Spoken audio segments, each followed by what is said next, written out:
রাধা রাধা। আপনারা হয়তো ভাবছেন কি আশ্চর্য ব্যাপার, প্রত্যেকবার আমি কথা শেষ হওয়ার পরে রাধা রাধা বলি। এইবার আমি আগেই বলে দিলাম। কারণটা কি? কারণ হলো অত্যন্ত বিশেষ। প্রত্যেকবার কথা সমাপ্ত হবার পরে আপনাদের সবার মধ্যে ভালোবাসা বিতরণ করতে চাই, তাই রাধা রাধা বলি। কিন্তু এইবার এই নতুন এবং বিশেষ সূত্রপাতে প্রথমে প্রেম বিতরণ করা অত্যন্ত আবশ্যক। এবার একটা বিষয় আছে যা জানেন হয়তো সকলেই, কিন্তু বুঝতে খুব কম জন পারেন। এই প্রেম, এই আনন্দ, এই সকল কিছুর সূত্রপাত হয় নিঃস্বার্থ আবেগের দ্বারা। ঠিক যেমন একজন মাতাকেই দেখে নিন। যখনই একজন মাতা সন্তানকে জন্ম দেন, তখন এই সংসার ভুলে যায় যে তার জন্য এটা একটা নতুন জন্ম। কারণ একজন নারী তখন একজন মাতৃরূপে নতুনভাবে জন্ম নেন।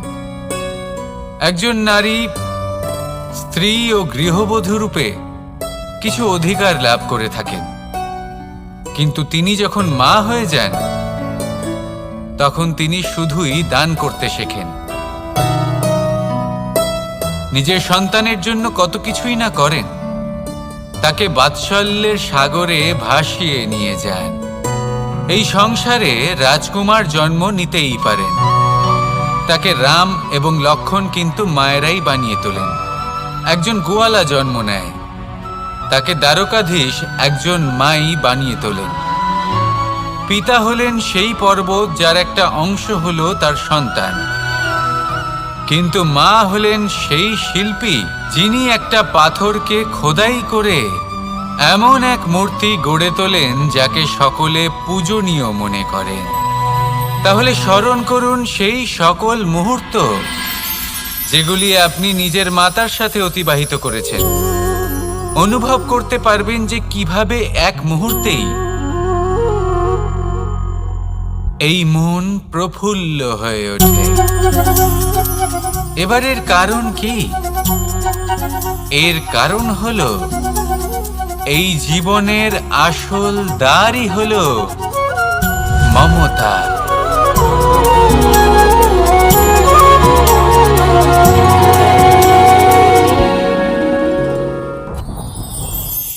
যত শক্তিশালী এই মন, তত শক্তিশালী এই শরীরও।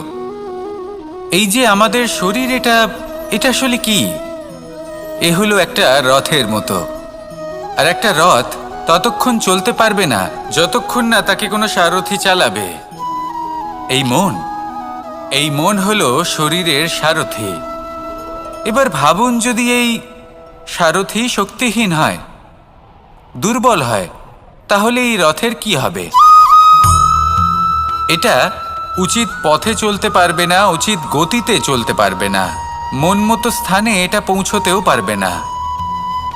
সেই জন্য মনের শক্তি অত্যন্ত প্রয়োজনীয়। এবার মনের শক্তি আমরা কোথা থেকে লাভ করি? দৃঢ়তার শক্তি থেকে। এবার এই শক্তি আমরা কিভাবে বাড়াতে পারি? আমরা প্রতিদিন কিছু নতুন স্থির করি, কিছু ছোট, কিছু বড়। আর যেই আমরা নতুন কিছু পূর্ণ করি, আমাদের মনের শক্তি বেড়ে যায়। আর যদি পূর্ণ না করতে পারি, মনের শক্তি কমে যায়। একটা দেওয়ালের মতো ছোট ছোট ছোট ছোট শিলা আমরা একটার পর একটা স্থাপন করে একটা দেওয়াল তৈরি করি। এতগুলো পাথর যখন একত্রিত হয়ে যায়, তখন এমন এক দেওয়াল তৈরি হয় যাকে ভাঙা প্রায় অসম্ভব হয়ে দাঁড়ায়। সেরকমই হয় মন এবং দৃঢ়তা। ছোট ছোট কাজ করে নিজের লক্ষ্য পূর্ণ করুন। এই লক্ষ্য যদি পূর্ণ হয়, তবে মনের শক্তি বাড়বে। কিছুটা এইভাবে যে যত বড়ই বিপদ আসুক না কেন, সেই বিপদ নিজে হার মেনে নেবে, কিন্তু আপনার মন ততটাই শক্তিশালী থাকবে। তাই মনের শক্তি বাড়াতে থাকুন, যাতে আপনি উচিত পথে চলতে পারেন, উচিত গতিতে চলেন আর মনোবাঞ্ছিত স্থানে পৌঁছতে পারেন। তবেই এই মন প্রসন্ন হয়ে বলবে, রাধা রাধা। আমি রাধাকে ভালোবাসি, আর এই কথাটা সমগ্র সংসার জানে। আর সময় অন্তরে লীলার দ্বারা বিভিন্ন ঘটনা দ্বারা, কর্মের দ্বারা আমি নিজের এই ভালোবাসা রাধার সামনে প্রকাশ করি। এবার আপনি বলবেন এসবের কি প্রয়োজন? রাধা কি এই কথা জানে না যে কৃষ্ণ তাকে কতটা ভালোবাসে? অবশ্যই জানে, কিন্তু এই যে ভালোবাসা, তা মনে রেখে দেওয়ার জন্য নয়, তা প্রকাশ করার জন্য। আর বারংবার এই ভালোবাসাকে প্রকাশ করা উচিত, উচিত সময় এবং উচিত সুযোগ দেখে। কিরকম? এবার যদি আপনি প্রেমীর সাথে কোনো উৎসবে থাকেন, তাহলে তার সাথে নৃত্য সঙ্গীত করুন। যদি ভিড়ের মাঝে থাকেন, তখন প্রেমীকে সম্মান করুন, একান্তে প্রসাধন করুন। দুঃখের সময় তার হাত ধরে থাকুন, সুখের সময় আলিঙ্গন করে রাখুন। এই প্রেম যত প্রকাশ করবেন, ততই এই প্রেমের বৃদ্ধি হবে। এই প্রেম আরও বেশি গভীর হবে, অটুট হবে। তাই এই প্রেমকে মনে নয়, আপনার জীবনে স্থান দিন। মন খুলে প্রকাশ করুন আর আমার সাথে ভালোবেসে বলুন, রাধা রাধা। মুঠো হাতের শক্তি বেশি, মুঠো খুললেই তা দুর্বল। তা এমন কি থাকা উচিত এই বন্ধ মুঠোয় যা লাখের সমান? মানসিকতা এবং স্বপ্ন। মানুষ জন্মগ্রহণ করে, তার মানসিকতা সময়ের সাথে উন্নত হয়। মানসিকতা অনুযায়ী সে স্বপ্ন দেখে, আর সেই স্বপ্ন সার্থক করতে সে পরিশ্রম করতে থাকে। কিন্তু খুব গুরুত্বপূর্ণ একটা কথা আছে যা আপনার মনে রাখা উচিত। আপনার এই মানসিকতা, আপনার এই স্বপ্ন, তা যেন আপনার নিয়ন্ত্রণে থাকে। আপনার বন্ধ মুঠোয় যেন এর লাগাম থাকে, আপনি যেন এর প্রভু হন। যদি তা হয়, তবেই আপনি লাভবান হবেন।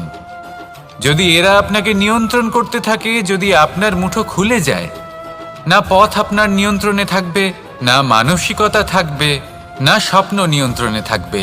আর যদি তাই হয়, তাহলে আপনি আপনার ভবিষ্যৎ নষ্ট করে ফেলবেন। তাই নিয়ন্ত্রণ করতে শিখুন নিজের বিচার বুদ্ধি, নিজের মানসিকতা, নিজের স্বপ্নকে। নিজের এই স্বপ্ন পূরণ করুন আর আমার সাথে ভালোবেসে বলুন, রাধা রাধা। আমার কাছে যশোদা মা যেমন, আমার কাছে দেবকী মা যেমন, আমার কাছে ঠিক তেমনই হলেন গোমাতা। এবার ভেবে দেখার বিষয় হলো এটা যে এই সংসারে অসংখ্য প্রাণী আছে। একজন গাইকে একজন মায়ের মর্যাদা কেন দেওয়া হয়? তাহলে এর অনেকগুলো কারণ আছে। এই গাই অর্থাৎ গোমাতা, এনারা হলেন অত্যন্ত শান্ত, শান্তিপ্রিয়, কখনো কারোর কোনো ক্ষতি করতেই পারেন না। গোমাতা যে দুধ নিজের বাছুরকে পান করান, সেই দুধই আমাদেরও দেন। সেই দুধ পান করে আমরা শক্তি লাভ করি। এই দুধ থেকে আমরা মাখন, ঘি, পায়েস, এইসব সুস্বাদু খাবার লাভ করি। গোমাতার গোবর আমাদের জ্বালানি হিসেবে সাহায্য করে, যার ফলে খুব কম সংখ্যক কাঠ ব্যবহার করা যায় এবং বেশিরভাগ জঙ্গল সুরক্ষিত থাকে। গোমাতার গোমূত্র, সেটাও আমাদের কাছে লাভজনক। এর দ্বারা আমরা অনেক রোগ থেকে মুক্তি লাভ করতে পারি। গোমাতা যখন একটি বাছুরকে জন্ম দেন, তখন সেই বড় হয়ে আমাদের ক্ষেত কর্ষণ করে। সেই জন্য গাইকেও জীবনে মায়ের মর্যাদা দেবেন। যতটা সম্ভব তাকে সেবা করুন এবং ভালোবেসে তাকে পালন করুন। এই মন নিজে থেকেই প্রসন্ন হয়ে বলবে, রাধা রাধা। মাতা পিতার মনে সবসময় এই বাসনা বাস করে যে ওনাদের সন্তানের যেন মঙ্গল হয়। নিজের সন্তানকে সেই সবকিছু দেবার সবসময় চেষ্টা করতে থাকেন যেগুলো তারা নিজেরা নিজেদের জীবনে কখনো পেতে পারেননি। এবং এই প্রক্রিয়ায় সবথেকে গুরুত্বপূর্ণ বিষয়টি ভুলে যান, নিজের সন্তানকে সেই জিনিস দেওয়া যেটা উনি সবথেকে আগে পেয়েছেন। আমি ধনের কথা বলছি না, আমি বলতে চাইছি নিজের অভিজ্ঞতা দ্বারা ওনারা যে মানসিক স্থিতি লাভ করেছেন, ওনারা যে মর্যাদা লাভ করেছেন, যে শিক্ষা ওনারা লাভ করেছেন, সবার আগে নিজের সন্তানকে সেটা দেওয়া প্রয়োজন। সেটা যদি নিজের সন্তানকে দিতে পারেন, তাহলে এই সন্তান জীবনে তার পথে এগোতেও পারবে, ধন অর্জন করতে পারবে এবং শক্তিশালী অনুভবও করতে পারবে।